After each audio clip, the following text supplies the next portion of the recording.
Hey everybody, it's Jean at McCaskill and Company, and today I want to showcase Oscar Heyman.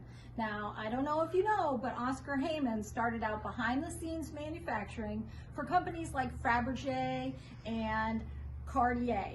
So in 1912, they decided to start their own business. So Oscar Heyman Brothers was born with Oscar, Nathan, and Harry.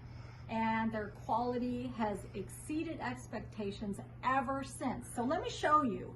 One of my favorites at the moment is this beautiful purple star sapphire with the diamonds all the way around, and they are gorgeous. They're little pear shapes all the way around, and they're doubled up to make them look like hearts. Now, that's amazing.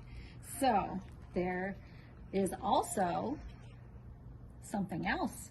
Green tourmaline. Isn't that beautiful? That is just gorgeous. Now that's in platinum. Cornucopia bracelets that you don't see everywhere. This is the quality and the workmanship that Oscar Heyman does. So you guys need to come and look at the rest of the things that we have in the case of Oscar Heyman. They will astound you. I hope you guys show up soon. Bye.